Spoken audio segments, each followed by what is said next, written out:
healthy colon is essential to good health, which makes doing a colon cleanse, parasite cleansing and detoxing a must. Everything we eat ends up in our bowels as toxins. As these toxins build up, we end up with various diseases such as being overweight, constipation and candida. Colon cleansing is becoming more and more popular as many people are realising the health and weight loss benefits that a colon cleanse can provide. Easy Colon Cleanse is the safest and most effective product on the market. This product uses a two-step system that cleanses your digestive tract of built-up waste and also detoxifies your body of harmful toxins and pollutants. With the ability to flush out pounds of harmful waste, many users report a significant increase in energy levels, decreasing gas and bloating, and much more efficient digestion. What can a colon cleanse do for you? Feel energised and rejuvenated? Lose weight safely and naturally. Get rid of digestive problems. Reduce bloating and flatten stomach. Easy Colon Cleanse, the all-in-one cleanse. You can buy this product from the Health Food Centre, 11 Warren Street, London W1T 5LG, or you could just call us on 0207 387 9289.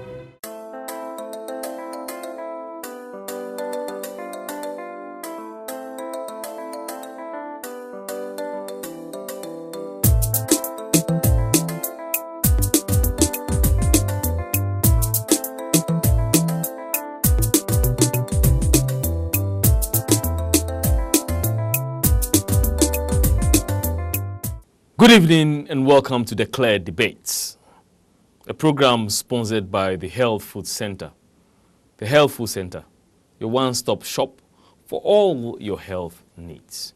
Tonight, I have with me the Treasurer of the NDC, UK and Ireland, who also doubles up as a member of the communication team.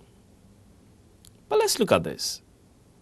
When the NDC took over governance, many believe that the baton that was handed over to them in terms of managing the economy was too heavy.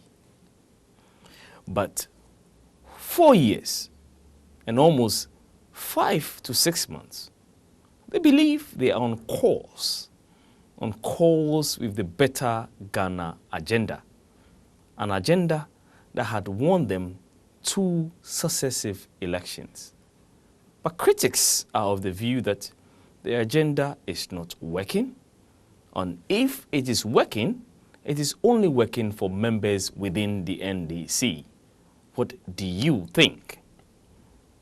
As a treasurer and somebody who guides the money, I think he will be able to explain to us where our economy is driving at. Mr. Alexander Bediakun, welcome to this program. Thank you very much, my brother. Before I start, like my introduction said, you had a team, the Better Ghana agenda, enhancing the Better Ghana agenda. These are 2 teams that you used to win 2 successive elections in Ghana. Can you refresh my viewers on what exactly that agenda is? Well, thank you very much. And the Better Ghana agenda is an agenda to propel Ghana to be recognized among nations. That is Better Ghana agenda. Agenda that will better off the lives of our citizens. And we submitted that agenda to the people of Ghana. Other political parties submitted it in 2008, but the people of Ghana, having weighed it, they voted us to power. And having seen the progress we have made, they have given us additional mandate. And I think that that is what the Better Ghana agenda is about, because the country Ghana must move forward. 56 years of independence. We in the NDC have demonstrated to Ghanaians that given the opportunity, we have the capacity, we have the skill, we have the ability, and we have the intellect to move Ghana to be recognized and to make life of our people better. That is the Better Ghana agenda. But you look better under the Better Ghana agenda. I can even see and smell it from where I see it, looking at you now. But others are saying that they can't because you look all right. You look very posh. You look, I mean, come on. Yeah, I know you, and I'm seeing you today again, and I can tell that you're really enjoying the Better Ghana agenda. But people might say that, look, it's all not all well with us. We're struggling. The economy is not moving in the right direction. So tell me, what is different from what you are experiencing from what they are experiencing? I don't think you need to look at me and judge on that people, or I'm not a yardstick to measure the Better Ghana agenda. But it is the people who you presented a program to, who have seen change in their life, who have seen the essence of bringing back the NDC into power. And I tell you, one of the fundamental key for development is education. In the history, 56 years history after independence from colonial rule, the NDC has demonstrated that they pay particular attention to our education, for example. We have been able to add at least 3 universities to the existing university that were built during Nkrumah's time. No other party has been able to provide it. When you talk about electrification, that brings economic substance. There were a lot of private universities prior to what you provided. So obviously, there were universities in Ghana. What I'm saying is that before even the private you're talking about state universities, I'm talking about state universities, where government takes responsibility to make sure that it provides certain services that will be affordable to the ordinary citizen. We have demonstrated to Ghanaians that we are capable of doing that.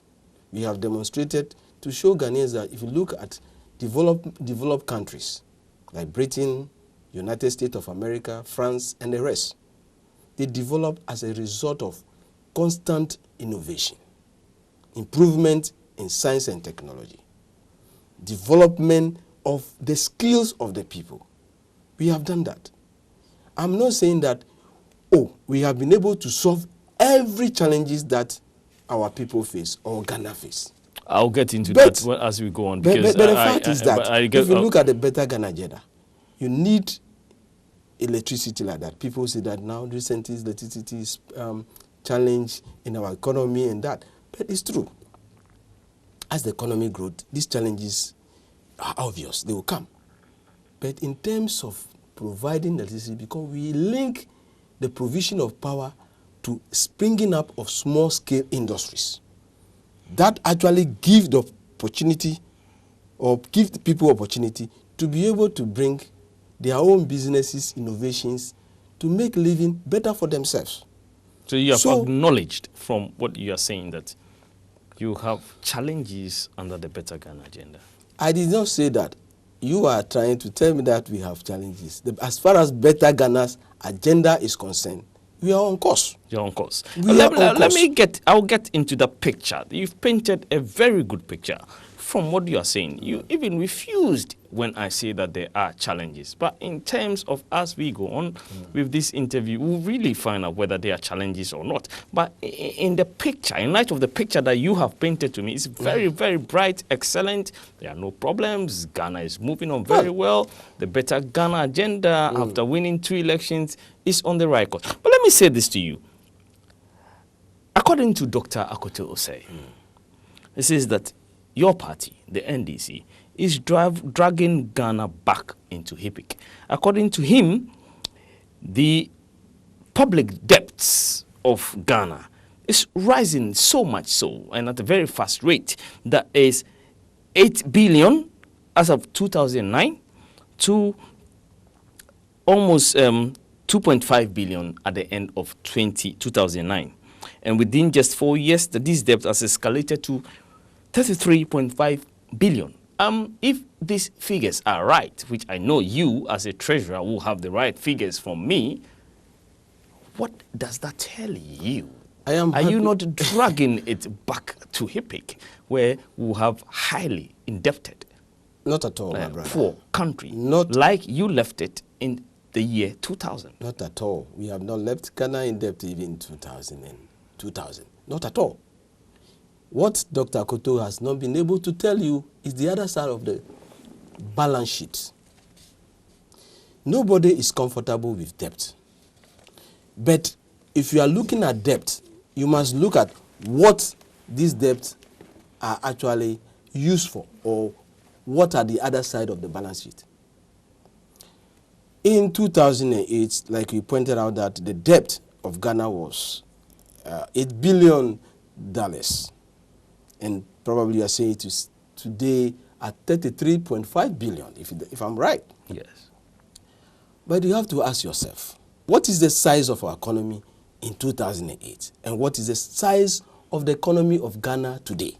And how the sizes of economy influence them? Because our economy has almost doubled from 36 billion to about 70 plus billion dollars. So you can see how our economy has expanded. Okay? So government must spend to be able to actually bring out or build these auxiliary facilities that actually support the infrastructure, the building of roads, schools, hospitals, and things.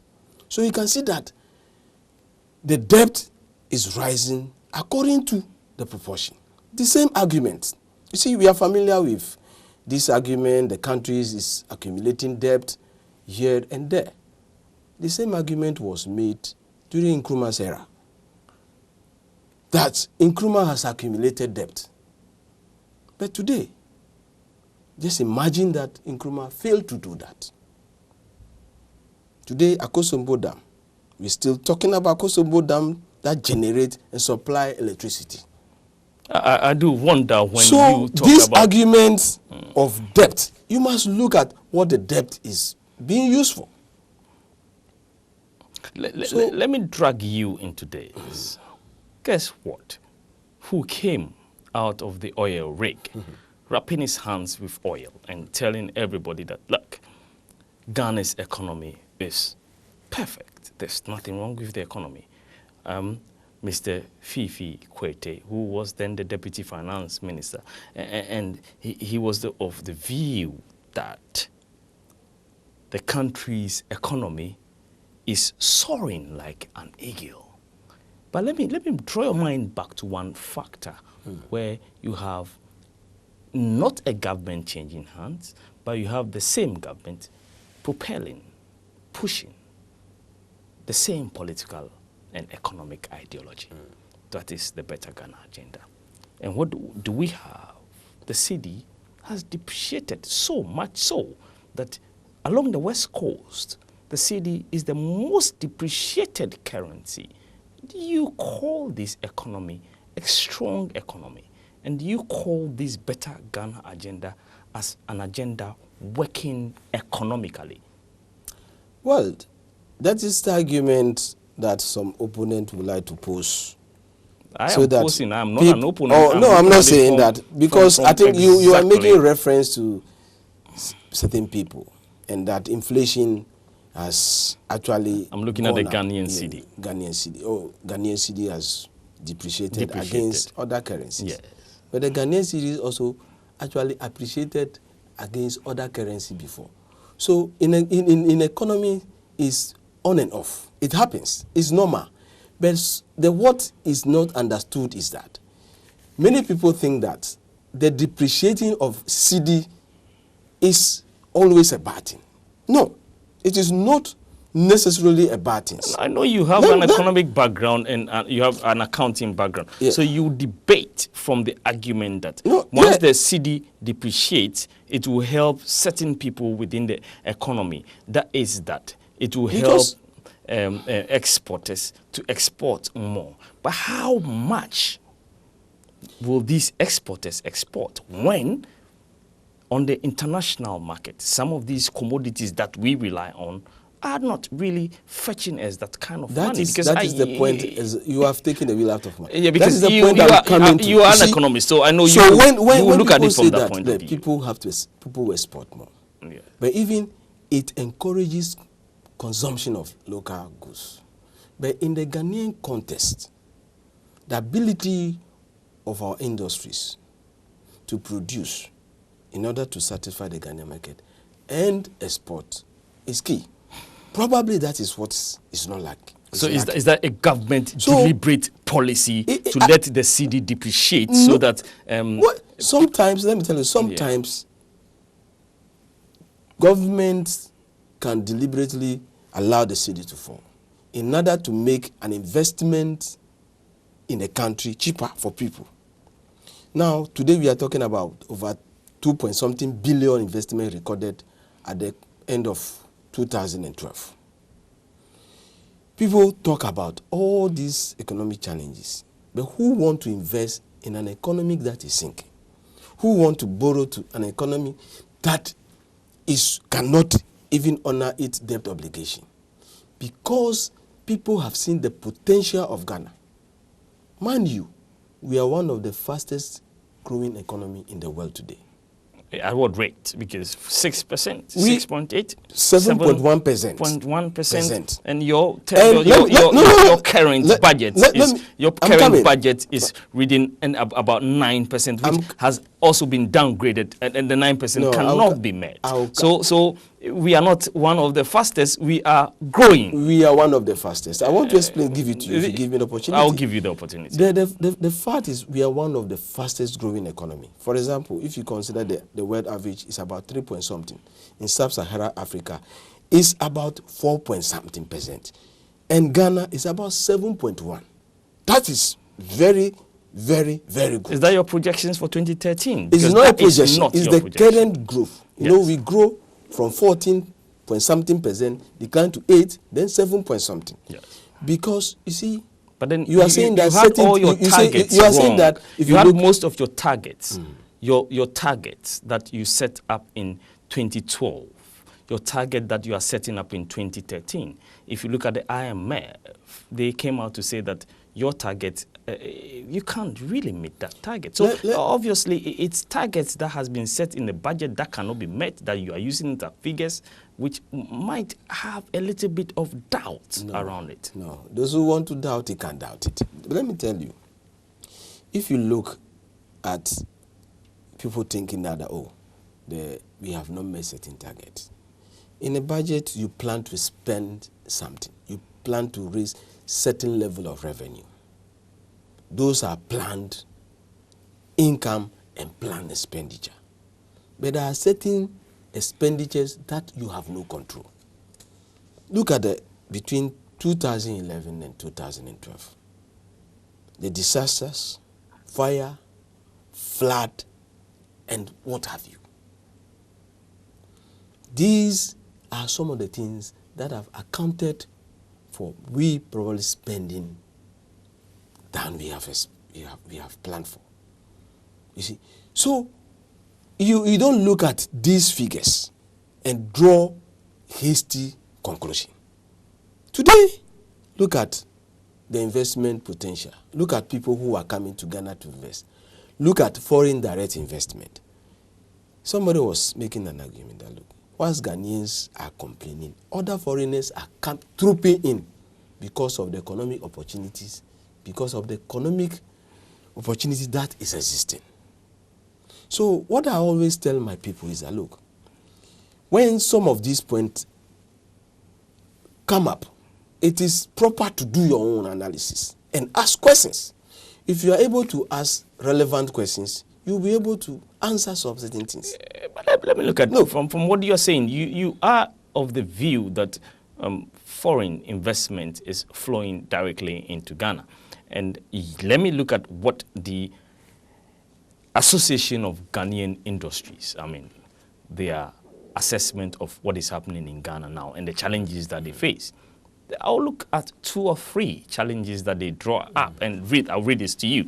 The challenge of infrastructure, including energy, which is the livelihood of business activities. energy supply is still erratic, which often means businesses have to spend additional resources to generate their own power to complement what they get from the grid. You are an accountant. You work out the figures. You try as much as possible to give projections. And you make sure that these projections stay within what you have projected. But these industries are saying that, look, we spend so much on businesses that sometimes it takes us off the balance book. Because if you draw your balance book or you do your balancing of your accounts at the end of the day, you could see that Ghana is not being as it is in terms of the cost of investment and the returns of investment. Not at all. These are legitimate concerns by Association of Industries. But if you look at this problem too, it will be very unfair to lay it at the desktop of one government. Over the years, successive governments have not been able to project the rate at which our economy is expanding, and subsequently expanding, like you said, electricity provisions and things to match up with this. So any government that comes in power will always face this challenge of lack of power supplies or inadequate power supply that affect people's business.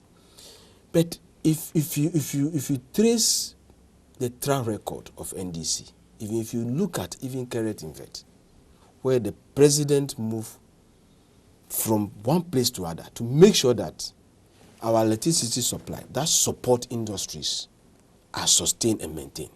We talk of Asogli Plan, we talk of the Bui Dam, which is supposed to provide 400 megawatts. Then, in recent time, we read that the president has actually commissioned, I think, 133 megawatts, which has actually added or has come off stream to add to this. We have had some challenges as a result of the damage caused to the West African pipeline. If that hasn't been the problem, I don't think by this time we should have been facing electricity problem or power supply.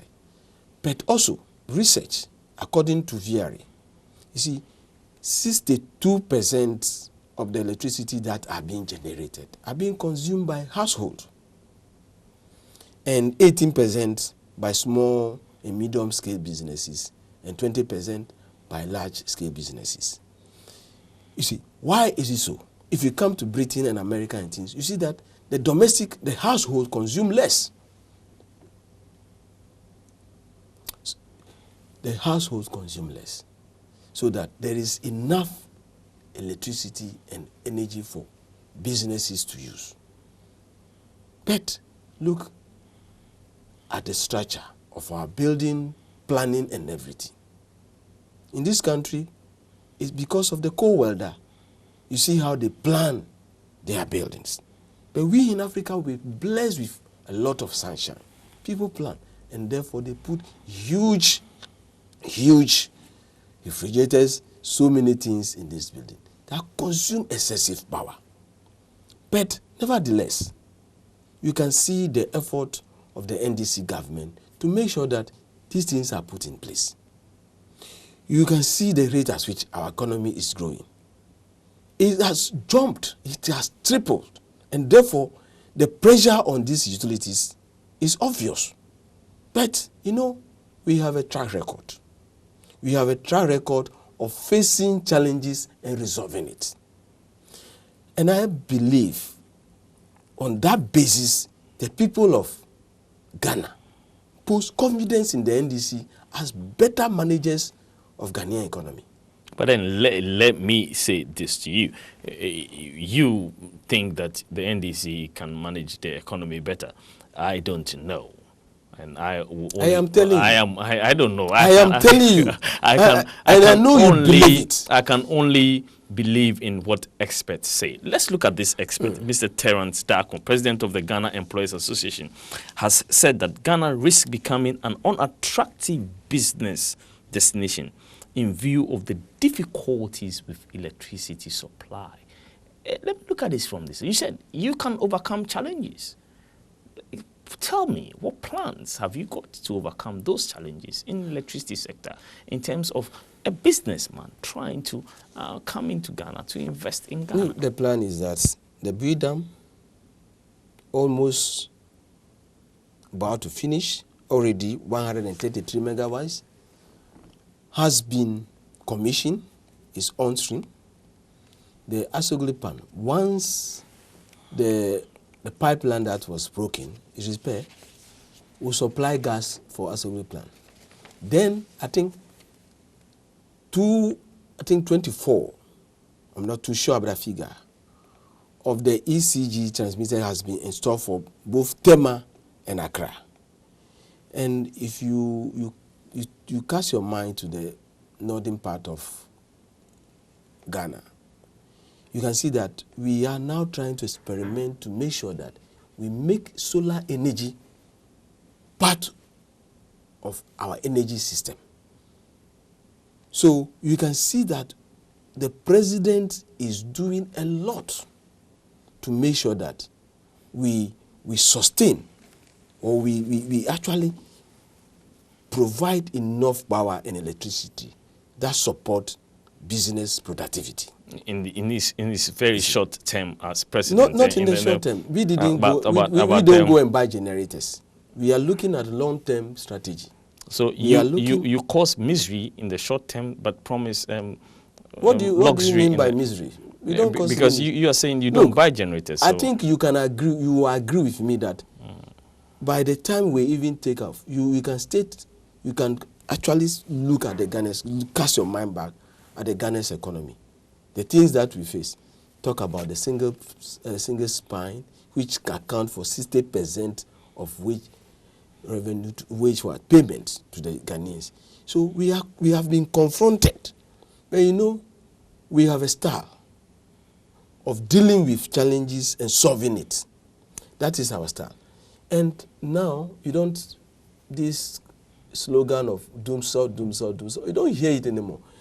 You don't, something gallant. So, no, I'm not saying that completely it has been removed, but there has been considerable improvement in those areas. I will take a very short break. When I come back, we'll see whether what you are saying is comparable to exactly what is happening in Ghana.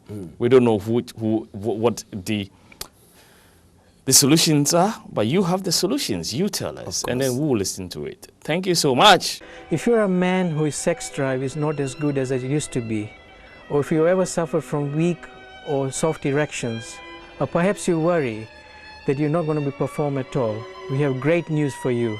Erection Express, the all-natural formula guaranteed to give every man strong, powerful, long-lasting erection, usually within 1 to 2 hours of taking the product. Erection Express will maximize sexual pleasure for you and your partner, providing rock-hard erections, multiple erections, and relief from premature ejaculation. How the formula works is by enhancing the supply of nitric oxide, causing dilation of blood vessels in the erectile tissue of the penis, resulting in increased blood flow, leading to a firmer erection for most users. Red Devil.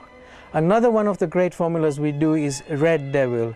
This is a similar formula to the Erection Express, but with this formula, you take the product 1 capsule every 3 days.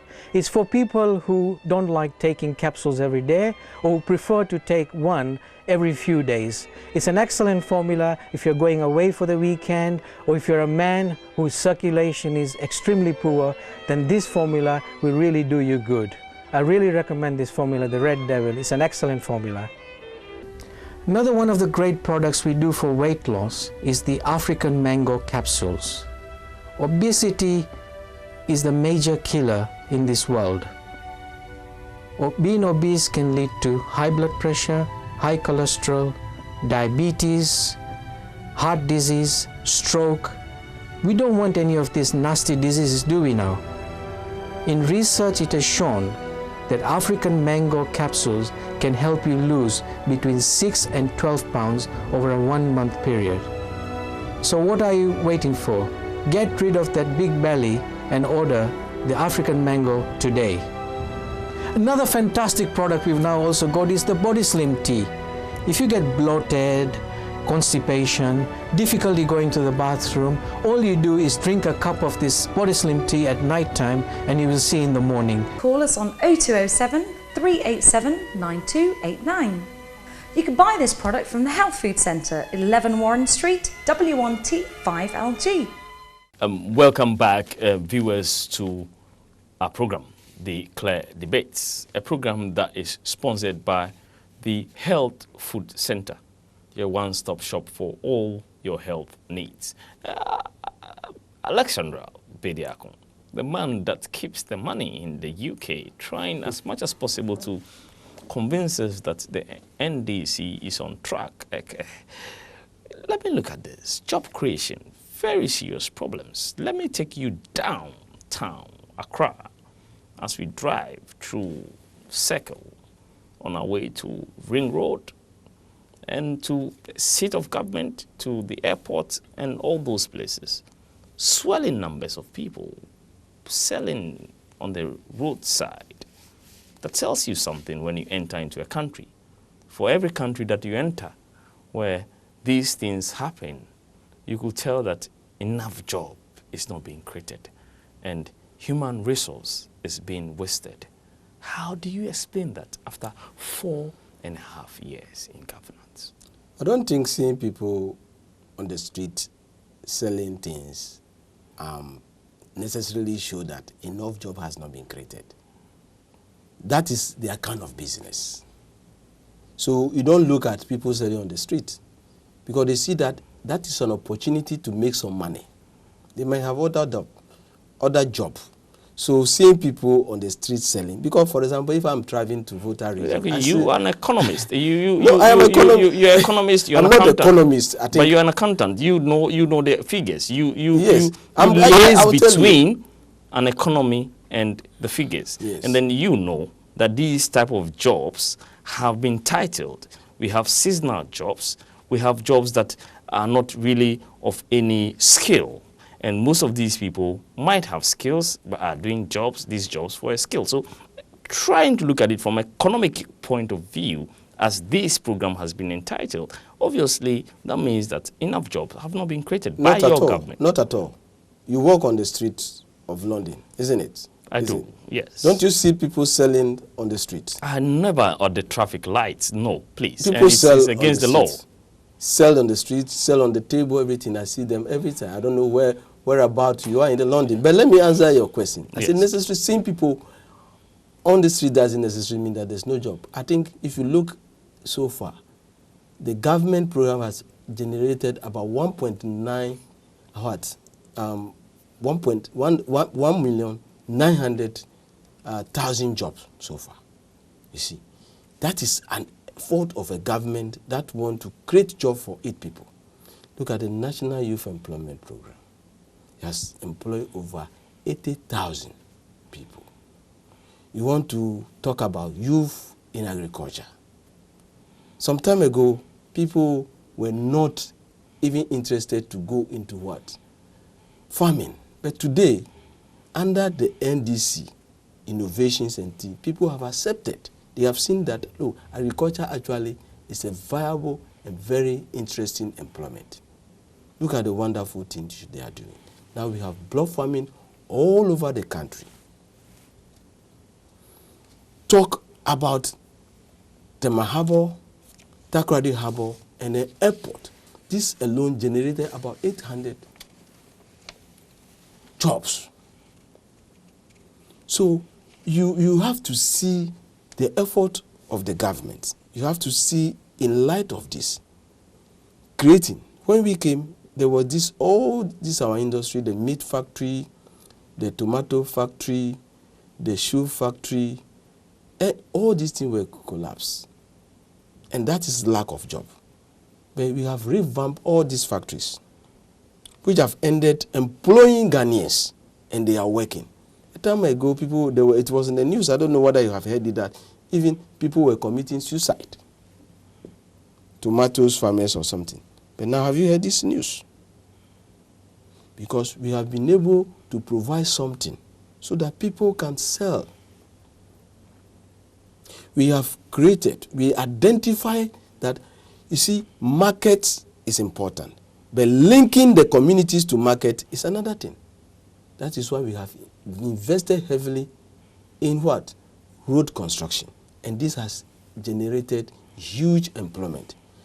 Also enabling people in our local areas to transport their goods to market centers to be able to generate this. So we are making a lot in terms of employment. Talk about civil service, talk about the military, talk about the prison, talk about the fire service.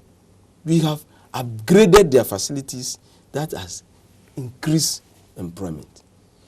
You have to be looking at all this. You see, one thing is that when you try to talk about negatives, it magnifies. But when you identify it, that look, these things is being that you take opportunity and you see that more will come.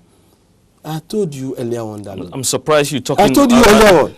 I'm surprised you're talking more of a politician than an accountant. What do you mean by I'm talking about? Because you are an accountant, you know that the magnitude of unemployment in Ghana is extremely great, and for cautious reasons, you have tried as much as possible to tailor-made your answers to that kind of political talking where you have today on this program relinquished your accountancy job to the kind of political talking that any politician will talk. But let me look at this inflation. Let me look at the inflation. No, I think I need to. I need to do something. I know you never let me go. You never let me go. Yeah, as accountant, I deal with historical figures. Okay. So, if I'm dealing with figures, I want to understand the relationship between figures and what is pertaining on the ground. So what is pertaining on the ground? That is what I'm telling you. You're creating more jobs. Exactly. And the jobs are enough for everybody. The job, I'm not saying that we have been able to provide job for everybody who want to get job, but I think we are doing something about it. You see, so over the year, we have, NDC have concentrated in building industry that will create more job. And as people are employed, they generate income and create their own job. But some time ago, people were more or less destroying our industries. Let me look at the devil in Ghana today. What is the devil? Most people say it's inflation. And if you look at the history of Ghana's inflation, from 100% in 1997, moderating to 54% in 1981. Between 1996 and 1997, inflation was at 25% and 8% respectively. Between 1998 and 2000, inflation climbed from 8% to more than 40%. Inflation at January 2008 stood at 12.81%. However, this shot to 18.4% in 2008. Today, as I speak to you, just quite recent, in March, inflation started going up over 10%. Let's look at it. One of your achievements that you trumpeted on as a political party was trying as much as possible to bring inflation under the figure 10. That is gone. The Better Ghana agenda is in a bit of a shambles now because inflation affects everything in Ghana. What is the reason? And what and how can you solve it? I am happy you are able to mention the record of inflation in Ghana and mention certain huge figures. And to start with, I think we started the inflation with 18.1%, where we took over power from the New Patriotic Party. Okay. Then from that, we reduced inflation to 8-point-something%. It jumped to 8.6. Then currently it is about 10-point-something. I'm not too sure, but it's within 10-point-something. 10.4. Yes.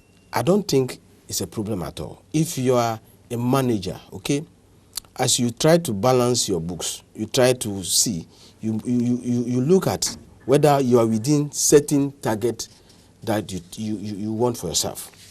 So I don't think the current level of inflation is alarming. One, you have to look at what causes inflation. We have demand pull inflation and we have cost push inflation. One is caused as a result of demand. When people, in the basic theory, they say what? When consumers are demanding more, producers being sensitive, they increase price. We taught this basic economy. I'm not an economist, but I think this basic economy. The one also is that the cost of production can also drive inflation. But you have to looking at it from demand side, you have to see that, look, this is a government that is investing heavily in infrastructure, okay, which has long-term productivity benefit for the nation. So what happened is that more money is being spent on this project, and people who are working are being paid, and they have more to spend. So we can say that as a result of that, the possibility that inflation will go high is there, and we are aware.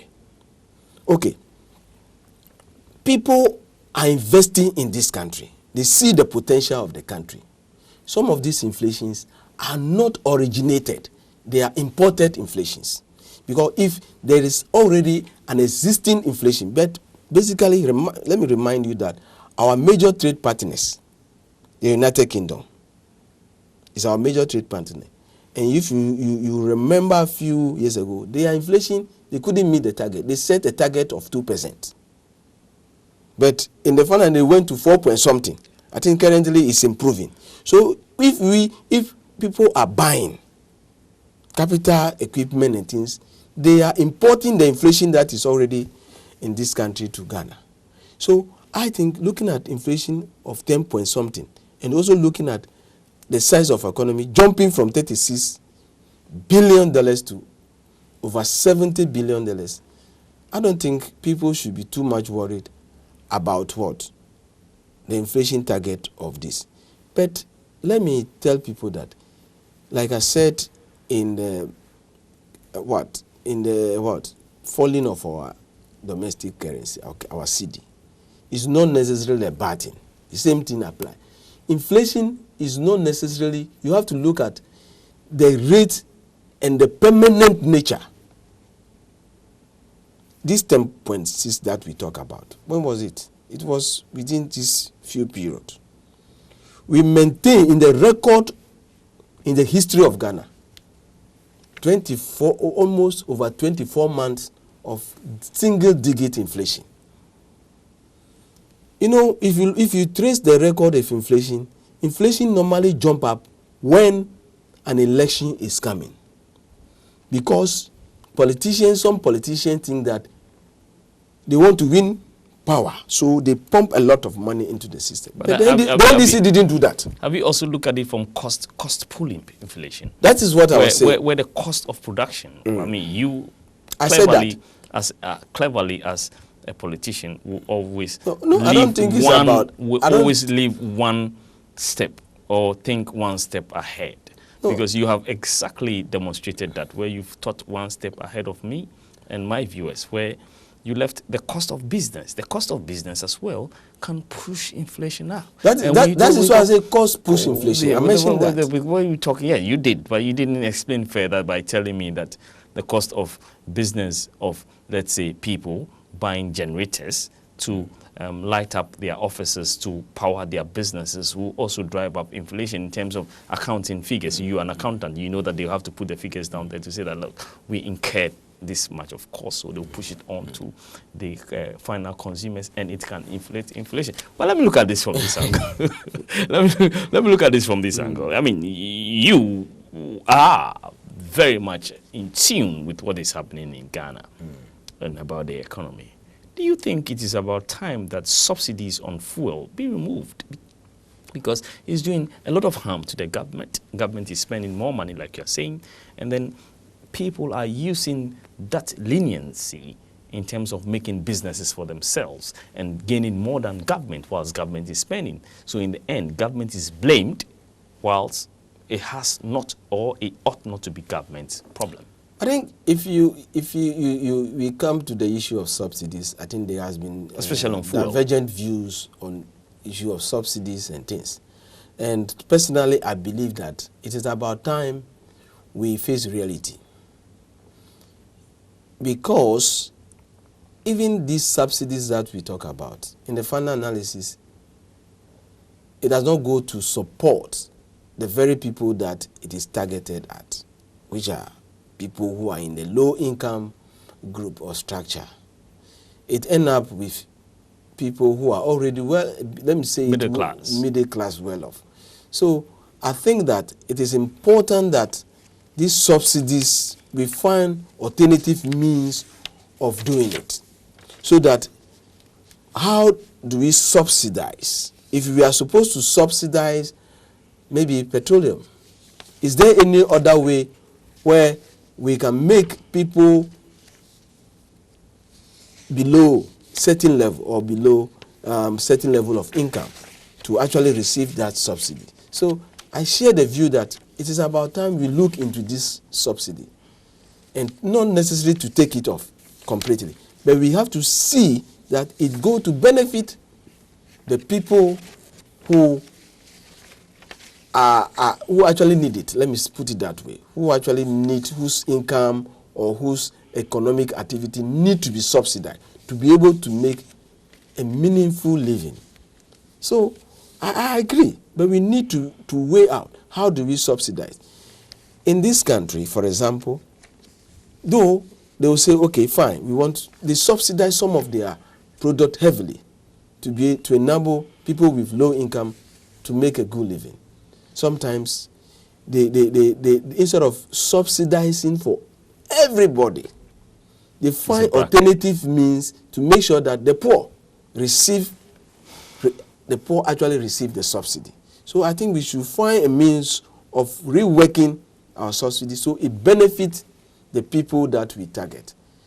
That is it. But let me look at it from this. I think we should come out from the politicization of subsidies and that. Think as a nation. Let us see because sometimes the price, we don't determine the price of oil. It's determined by the forces of demand and supply and the world market price. So if subsidizing oil or other commodities will actually undermine our economic progress, what then do? We need to look into it. If we need to subsidize, one thing I was even doing that, look, there are areas that we can subsidize that can generate or can promote economic activities, which I believe is agriculture, which I think the government is doing very well in terms of subsidizing, providing the necessary infrastructure facilities, tractors and things, irrigation centers across the regions. These are key to our economic success. So subsidy, I think we need to look at it. Let me look at the Eurobond that you plan and your government and your party plan to float. $1 billion Eurobond. Is it you trying to go east and west?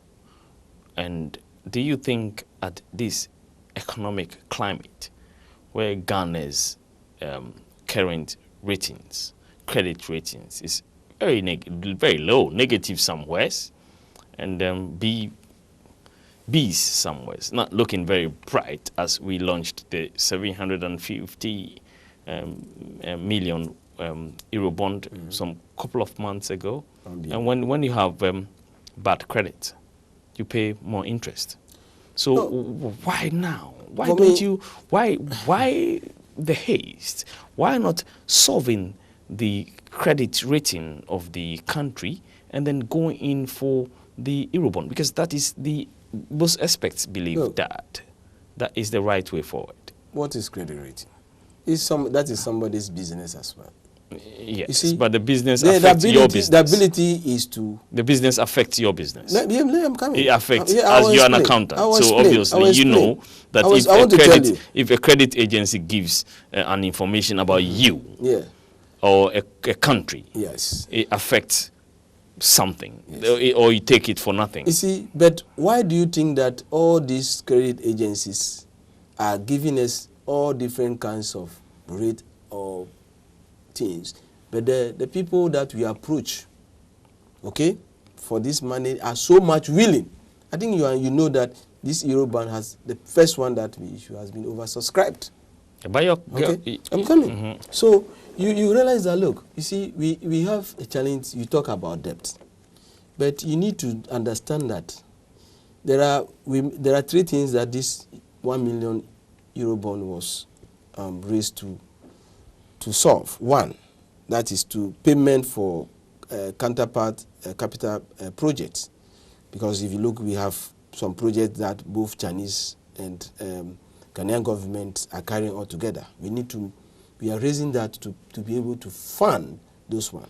Then also, secondly, capital expenditure as has been depicted in the 2013 budget, then also refinancing our public debt. Because as your debt is due, you don't want to wait until the time. You want to make it sure that, look, you borrow and pay off that one. In that case, you are solving the cost of interest. You are reducing your cost of interest.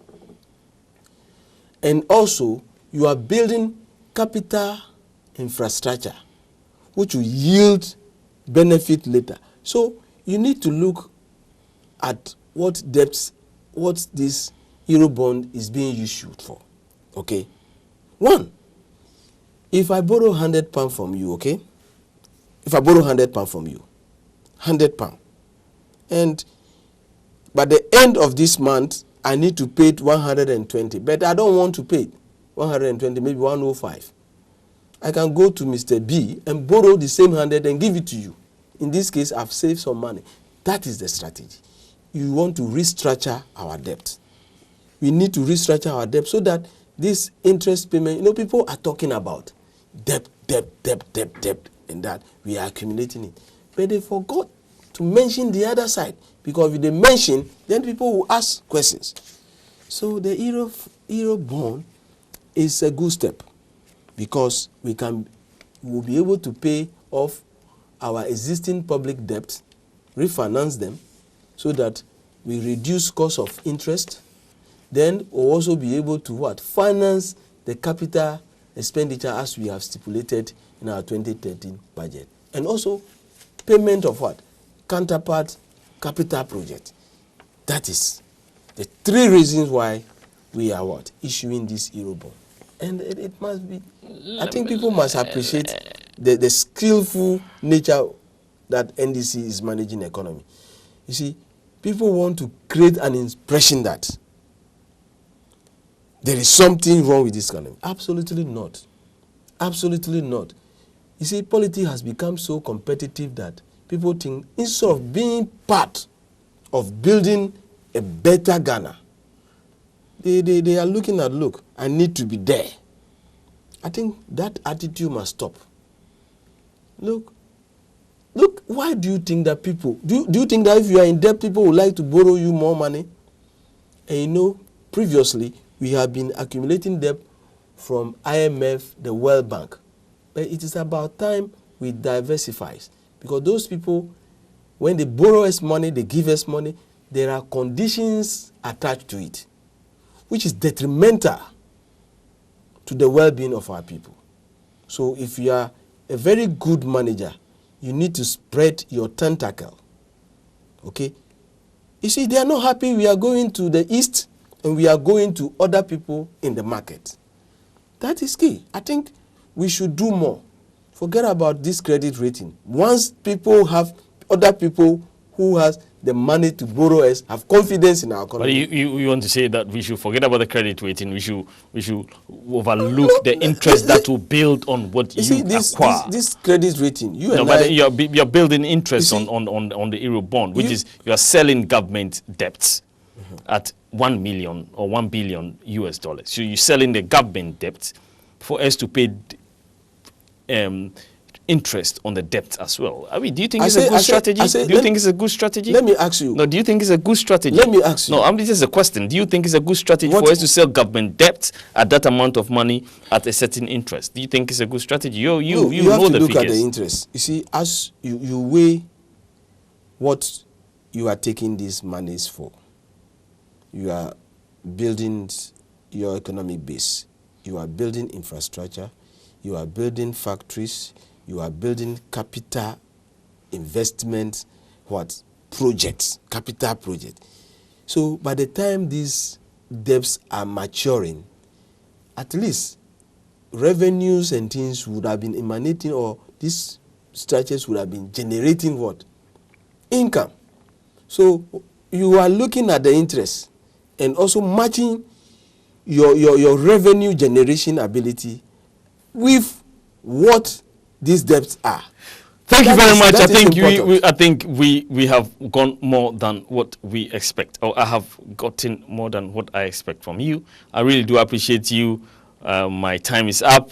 Thank you very much for coming on the Clear Debates. Maybe next time we'll have more time to talk about more things concerning the economy. Thank you, Alexandra Bediako. My pleasure. The man who keeps the money in London. I don't keep the money. Thank you so much. Thank you. Thank you. Thank you.